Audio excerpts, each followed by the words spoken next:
बोलिए सद्गुरुदेव की। गुरु, शिष्य और ईश्वर मिलकीना भक्ति विवेक, तीनों त्रिधारा बनी, आगे गंगा एक। अध्यात्म में तीनों की भूमिका है। जैसे खेती बाड़ी में भी तीन की भूमिका है,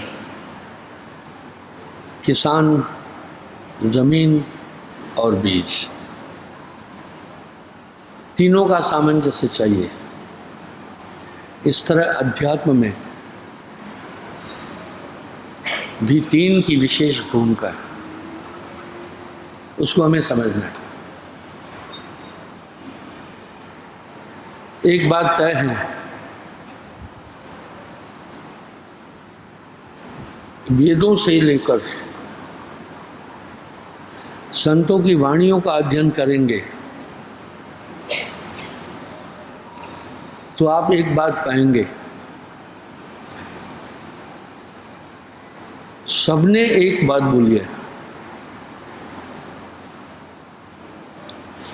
इस संसार सागर से कोई भी गुरु के बिना पार नहीं हो सकता। क्यों? उस तथ्य को समझना।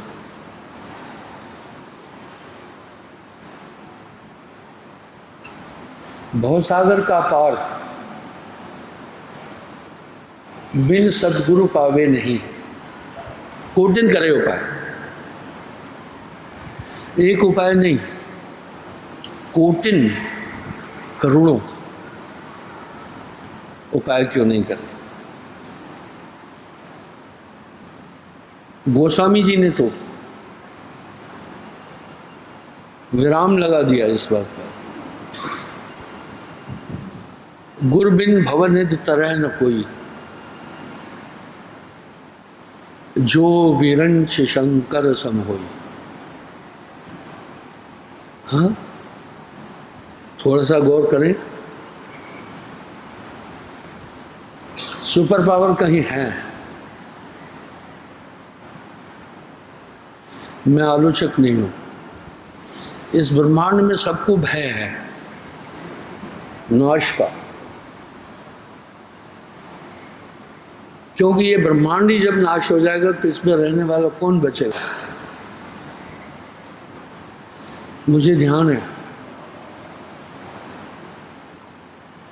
एक छोटा उदाहरण देता हूं। 3.5 साल में मिजोरम में रहा।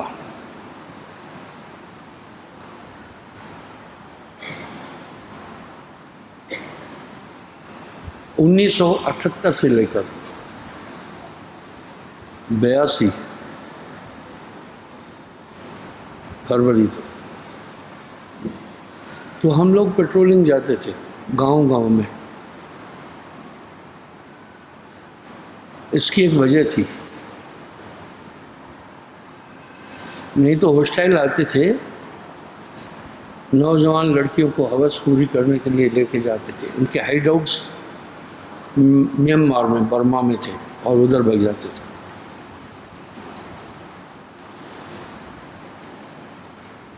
और जवान लड़कों को ज़बरदस्ती ले जाते थे, हॉस्टाइल बनाते थे।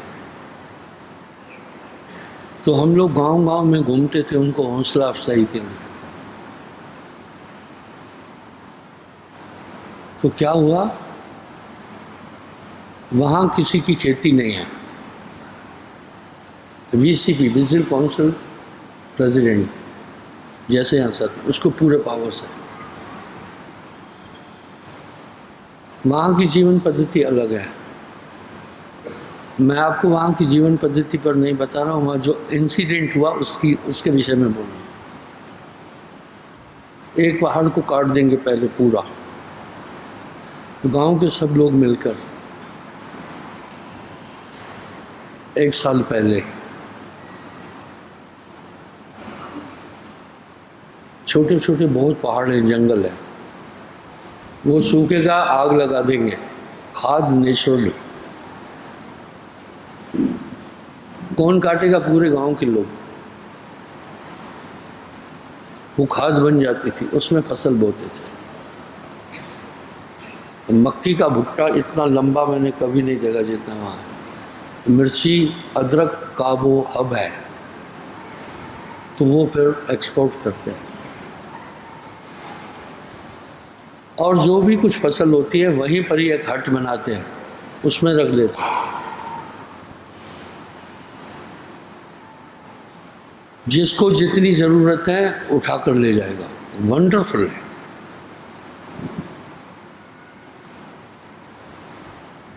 घर कैसे बनाते हैं? पूरा गांव मिलकर एक ही दिन में घर बना देंगे, किसी का पुराना हो गया। कैसे घर बनाते थे? बांस वहाँ बड़े मोटे मोटे, बांस को चीर कर फैला देते थे फट्टे की तरह।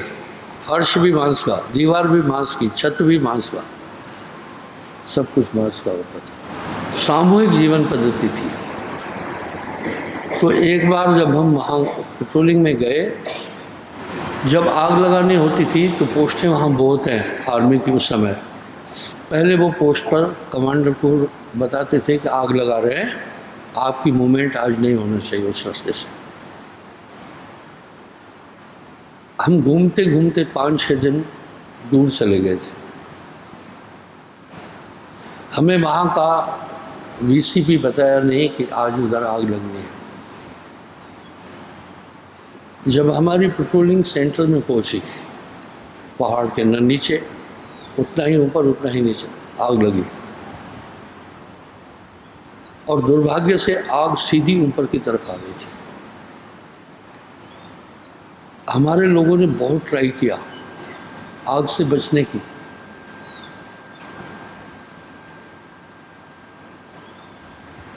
बचने के लिए 2 जवान शहीद हो गए वहाँ। बचने के लिए कुछ पेड़ पर चढ़ गए। मैं ये उदाहरण इसलिए दे रहा हूँ, जब ये ब्रह्मांड नाश होता है इसमें रहने वाला कोई बचता नहीं है फिर। इवन 33 करोड़ देवता भी लय हो जाते हैं। तो जब पेड़ पर चढ़े तो आग भभकती हुई पेड़ पर भी पहुंच गई। पेड़ 30-35 फीट ऊंचा था। उसमें एक लड़का था, जब आग पेड़ पर पहुंची, अब 35 फीट ऊपर से तो कूद नहीं सकते, उसके बाजू भी जल गए यहाँ तक, जो पकड़ा हुआ था टहनी को भी आग लग गई ऊपर। फिर वो नीचे गिर गया, लेकिन वो बच गया। मैं ये उदाहरण इसलिए दिया, जब ये ब्रह्मांड नाश होता है तो 14 लोग सभी नाश हो जाते हैं, 33 करोड़ देवता भी लय हो जाते हैं। इसलिए ये पूरा ब्रह्मांड नाशवान है। सभ्य भाषा में यूं कहा गया कि महाप्रलय में 33 करोड़ देवता भी लय हो जाते हैं। इस संसार में कोई भी अमर नहीं है।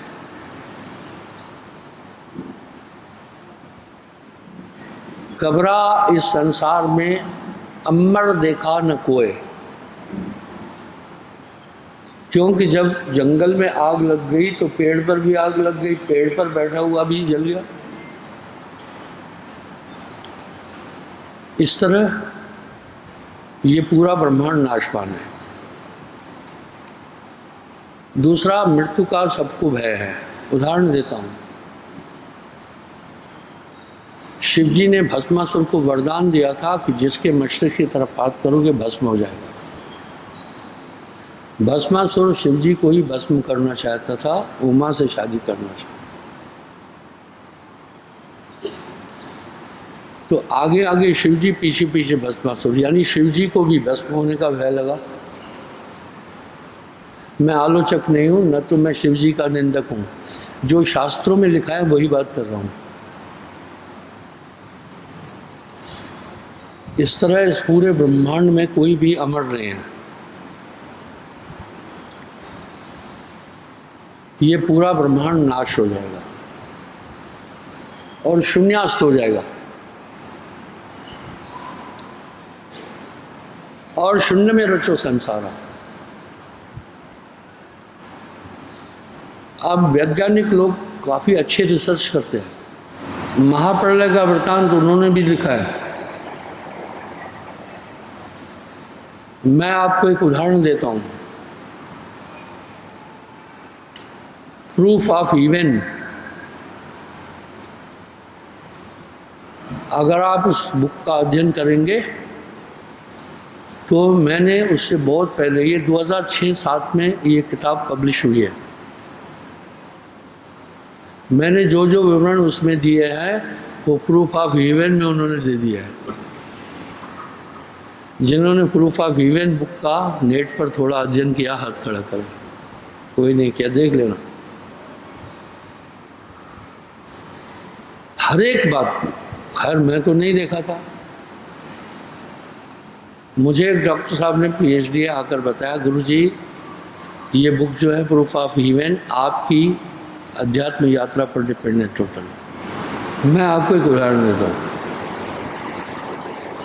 एक लड़के ने एक किताब लिखी, मुझे कहा आज तक दुनिया की कोई भी किताब इसके मुकाबले की नहीं है, इसको आप पब्लिश कराओ। मैं न तो किसी की कविताएं पब्लिश कराता हूँ, न तो किसी का लिखा हुआ बुक।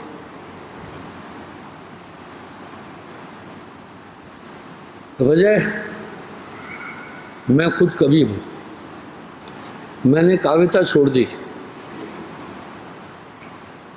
साहब को सुनने के बाद बाकी वो पर्याय हैं काव्य रचनाओं का, सब चीज़ का, मैंने फिर कविताएं लिखी नहीं, फेंक दी। मुझे कहा गुरुजी ये किताबें ज़रूर छपवाना।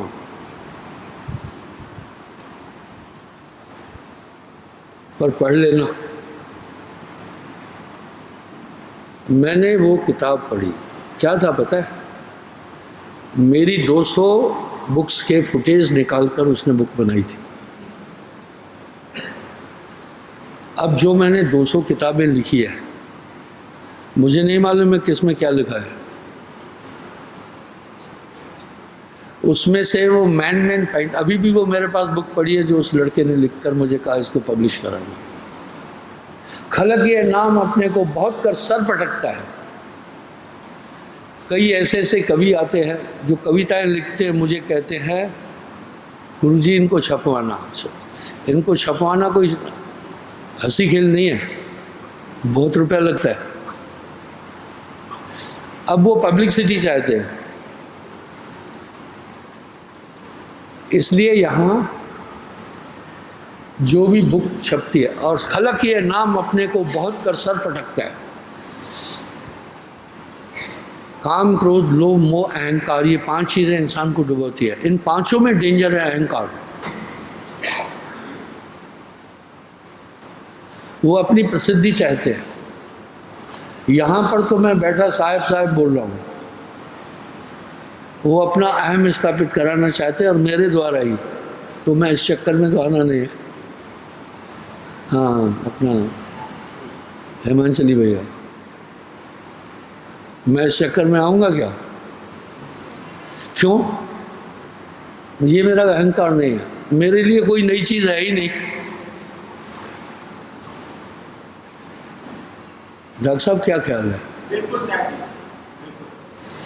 मैंने डॉक्टर हजारी प्रसाद द्विवेदी जी, बनारस हिंदू विश्वविद्यालय इज़ इंडिया, उसका मुकाबला नहीं है, वो तो भारत है पूरा। उनके हिंदी विभाग के विभागाध्यक्ष थे हजारी प्रसाद द्विवेदी, डॉक्टर, ब्राह्मण थे। उन्होंने साहब के लिए एक बात लिख दी, बस वहाँ विराम लगा दिया। नूना दास कबीर ने बचा कुचा वो सूर,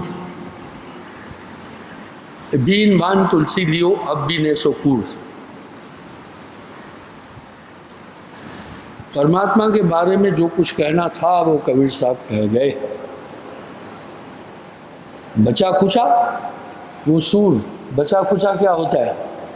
फसल काटने के बाद एक आध पौधा नहीं रह जाता है, वो सूरदास ने बोला। सूर बहुत बड़े कवि थे। साहब के बाद दूसरा नंबर सूरदास जी का आता है। चक्षुहीन होने के बाद 42 ग्रंथ लिखे थे। कितनी बड़ी बात है। आगे फिर क्या कह रहे हैं, बीन बान तुलसी लियो अब बीने सुकुड़। कहा फिर कुछ नीचे गिर जाता है, खेत में बालियां गिर जाती है, मक्की की भी धान की भी कुछ नीचे गिर जाती है। सरपंच जी क्या ख्याल है, वो सूर तुलसी ने बीन ली, रामचरितमानस में बोल दी थी। तो हजारी प्रसाद द्विवेदी क्या कह रहे हैं, नूना दास कबीर ने अध्यात्म के लिए जो कुछ कहना था कबीर साहब बोल दिया। ये कोई नॉर्मल आदमी नहीं बोल रहा है। जो मूर्ख लोग नहीं जानते हैं साहब के अस्तित्व को, एक अनपढ़ जुलाहा करके उसको साइट करते हैं, ठीक है। हिंदी के बहुत बड़े विद्वान हजारी प्रसाद द्विवेदी जी ये कह रहे हैं, भाई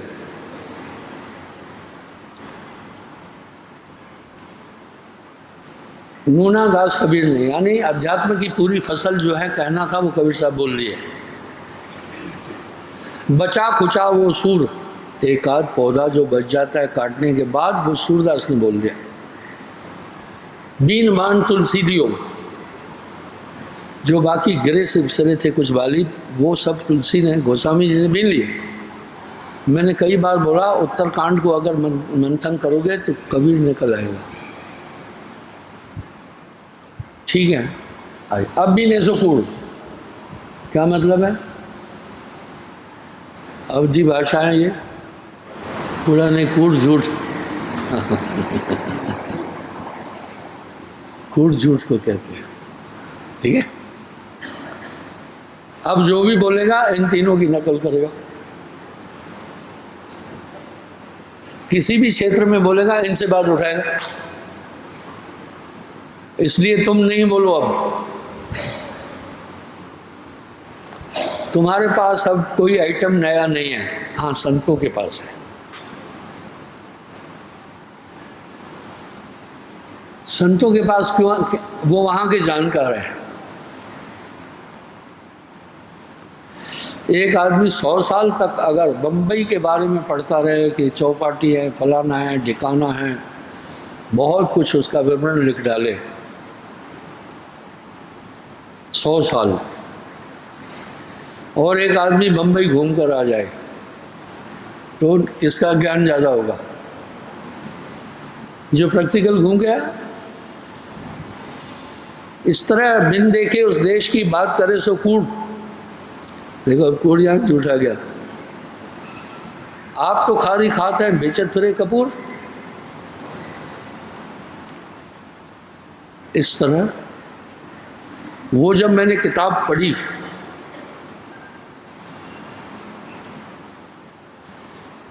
मुझे मालूम है मेरे मुख से कौन कौन से शब्द निकले। मैंने हार्डिक्स में पूरे वो अपने अंदर फीड किए हुए हैं। पुस्तक तो एक माध्यम बनाता हूँ, बोलता हूँ मैं अपनी ओर से। मैंने जब उसकी पूरी किताब पढ़ी, मेरे 200 बुकों से निकाली हुई चीज़ें एक भी उसकी नहीं थी, और वो लेखक बनना चाहता था। खैर मैंने उसको कहा इसको छपाने की ज़रूरत है। एक किताब छपाने में 2 लाख रुपए लग जाते हैं। 100 पेज की किताब भी 2 लाख रुपए आज से कम 10 साल पहले लग रहे थे। मैंने 200 किताबें छपाई हैं, मुझे पता है क्या प्रिंटिंग रेट क्या है।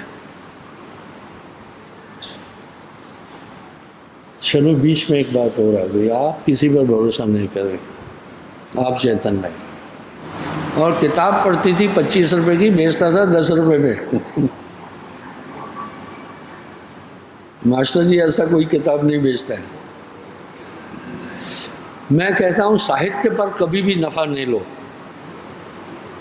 इसलिए ईसाई बड़े तेज है, साहित्य तो फ्री में बांटते हैं प्रचार के लिए। मुझे सब चीज़ पर नज़र रखनी पड़ती है। मैं घमंड से नहीं बोल रहा हूँ। मेरी बटालियन मुझे अपना आइडियल मानती थी। जो भी अनसुलझा काम था मेरे हवाले होता था। जो भी टफ काम फिजिकल होता था वो भी मेरे हवाले होता था। मेमोरी और ब्रेन से ही मैं एक्सपर्ट नहीं था, फिजिकल से भी बहुत तेज था। ये बड़ाई के लिए नहीं बोल रहा हूँ, वो जानते थे, वेरी रिस्पॉन्सिबल पर्सन, निश्चिंत हो गया। तो जब मैंने पूरा टटोला उस किताब को, क्योंकि जो 200 किताबें छपी वो मेरी स्पीच थी, मैं उसको पढ़ा, उसमें जो गलतियां थी वो भी छांटी। मैं घमंड नहीं करता, वही इंसान का सबसे नज़दीकी शत्रु है, और दृढ़ता रखता। अहंकार और दृढ़ता में अंतर है। एक उदाहरण देता हूँ। मुझे एक सैनिक ने कहा, जैसे था मैं बोला, सर आप फौजी नहीं है। मैं चौंक गया। मैं कहा यार आज तक झूठ बोला ही नहीं, जो मुझे काम मिला वो मैंने ईमानदारी से किया है, और ये कह रहा है आप फौजी नहीं है। बोला आप बादशाह हैं। मैं बोला वो बात छोड़, आप मुझे क्यों कहा कि आप फौजी नहीं हैं? फिर वो मुझे लड़का बोला आप फौजी नहीं हैं। मैं चौंक गया। आज तक मैंने किसी भी बात के लिए झूठ बोलना नहीं था। अगर रात भर अम्बुश लगानी है कहीं कैरन सेक्टर में तो रात भर में अम्बुश लगाया, पेट्रोलिंग में जाना है तो पूरा टास्क किया, क्योंकि मैं झूठ बोलना नहीं है।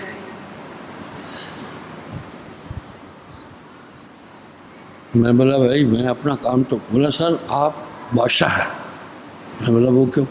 बोला फौज में रात को कहेंगे दिन तो कहते यस सर। आपने कभी नहीं कहा कि ये दिन है। दिन को अगर कोई रात कहेगा तो कहते यस सर रात है। आपने कहा सर लहजा आपका टॉप है, ये रात नहीं है, सूर्य आया है, दिन है। आप सच को बोलो ना, सच को कटु अगर मत बोलना, वो भी दूषित हो जाता है। अगर मास्टर जी बदमाश है, बोलने का तरीका सीखो। कुएं में जैसी आवाज़ निकालोगे वैसी प्रतिध्वनित होकर आएगी। लाइट होगी गुरुदेव तो आवाज़ गुरुदेव वैसे ही आवाज़ आएगी। मान लो मास्टर जी बदमाश है, आप सीधा कहोगे बदमाश हो, झगड़ा हो जाएगा। सत्य को मृदुल करके बोलो, मधुर वचन है औषधि दवा, कटु वचन है तीर। सुण द्वार हुए संचरे साले सकल शरीर। मास्टर जी को कहोगे ना बदमाश हो, रिएक्ट करेगा ये, तुम कौन होते बोलने वाले? प्यार से कहो यार मास्टर जी आप आदमी तो ठीक है, सच है, हर इंसान अच्छा है, पर यार जो ये आप छेड़ा छाड़ी करते हैं ये अच्छी चीज़ नहीं है, इससे एक असर गलत पड़ेगा। जितना कुएं में आवाज़ जिस रेशो में बोलोगे उतनी ही वापस आएगी। आप जिससे जिस लहजे से बात करोगे वो वैसा ही उत्तर देगा। अलग बात है भय से चाहे न दे, अंदर में तो उसका अंतःकरण यही कहेगा ना। अब साहब क्या कह रहे हैं, गुरु समरथ जैन सरखड़े कमी काहत है दास, रिद्ध सिद्ध सेवा करे मुक्ति न छोड़े साथ। और नानक देव जी क्या बोल रहे हैं, जिसका डाडा सदगुरु होवे तिस्नु मार न साके कोय। तो वाह, डाडा ताकतवर को बोलते हैं। सुनो अब आगे क्या करें, अद्भुत नाम सदा रखवाला। आगे क्या करें, नाम बिना हृदय शुद्ध ना हुई, कोटिन भांत करे जो कोई। भवसागर का पार नाम बिना पावे नहीं। बहुत बड़ी ट्रेस दे रहे नाम को। दुनिया मुगालते में है, गफलत में है, भ्रम में है, वो नाम ऐसा नहीं है। तो धर्मदास जी कह रहे हैं, अकह नाम सो कहा न जाए, लिखा न जाए, पढ़ा न जाए, बिन सदगुरु कोई ना ही पाए। आइए नाम दिखा रहा हूँ, वो नाम पार करेगा। ये फिजूल बातें हैं या इसमें कुछ वजन है? मैं सफिशिएंस कर रहा हूँ। अद्भुत नाम सदा रखवाला। वो कैसा है? लिखा भी नहीं जा सकता, पढ़ा भी नहीं जा सकता, बोला भी नहीं जा सकता, कुछ नहीं कहा जा सकता, कैसा नाम है। और ये सारा नाम गुरबिंद नहीं पाए। किससे? सूरज से दिया। वाह! कहा नहीं जा सकता, लिखा नहीं जा सकता, पढ़ा नहीं जा सकता, सुना नहीं जा सकता। हल्का गरुआ जाए न तोली, रूप कुरूप जाए नहीं बोली। मैं आपको दिखा देता हूँ, दिखाऊंगा। आप सब उस नाम से वाकिफ हैं। सार नाम सत्पुरुष कहाया, उसे हम परम पुरुष हैं। जब भी आप किसी संकट में पड़ते हैं, एक ताकत आती है, आपको संकट से साइड कर देती है, पर तकाजा तनाजा नहीं करती है, पर आप फील करते हैं। वो अनुभव होगा। और कई मौक़ों पर आपने देखा होगा, वही आप उसको जान रहे हैं, पर ज़बान भी नहीं बोल सकती, एक्सप्लेन भी नहीं कर सकते हो, और उदाहरण भी नहीं दे सकते हो।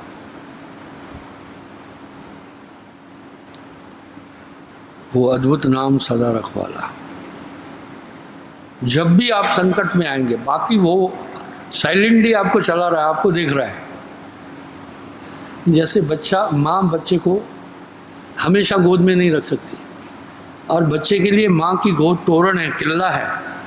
माँ की गोद से ज़्यादा उसके लिए सुरक्षित जगह कोई नहीं है, पर माँ हमेशा नहीं रख सकती,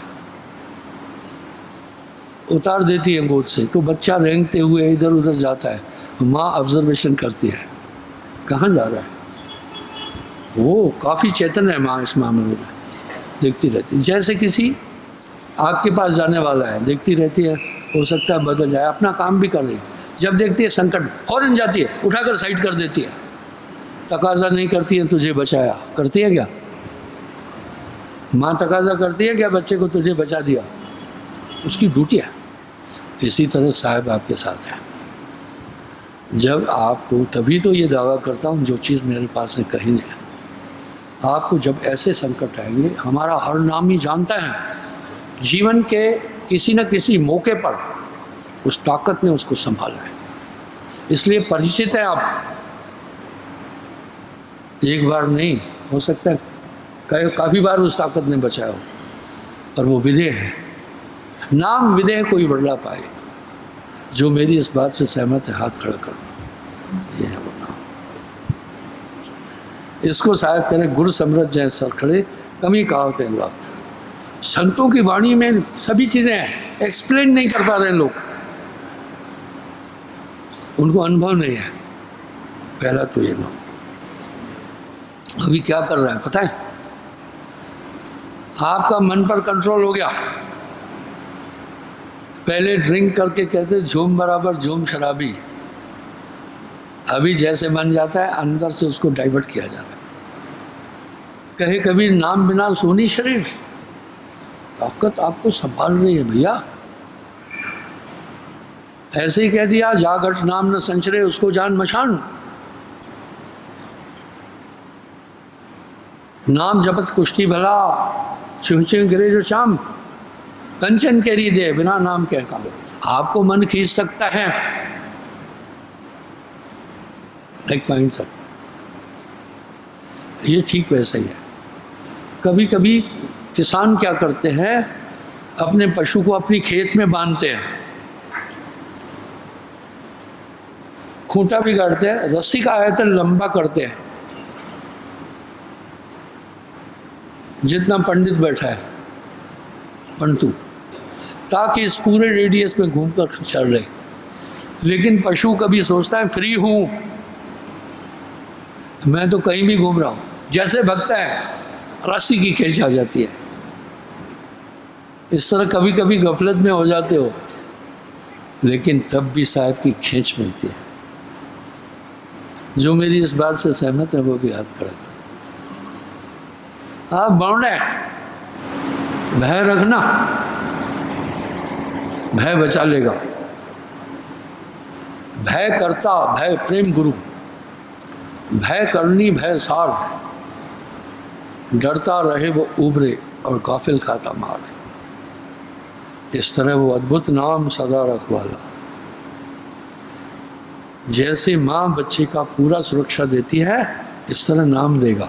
एक आदमी अपनी पत्नी की पूरी सुरक्षा नहीं करता है, खान पान का, सेहत का, कपड़े लत्ते का, सब चीज़ का। अगर वो पथभ्रष्ट हो गई तो कहता है जा तेरी शक्ल भी नहीं देखना। बस ईसा मसीह ने एक बात कही, कहा मेरा प्रभु बड़ा ईर्ष्यालु है।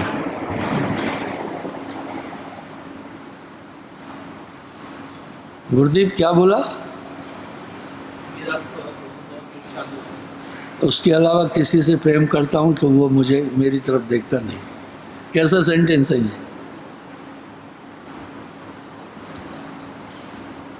ईसा मसीह कह रहे हैं मेरा प्रभु बड़ा ईर्ष्यालु है।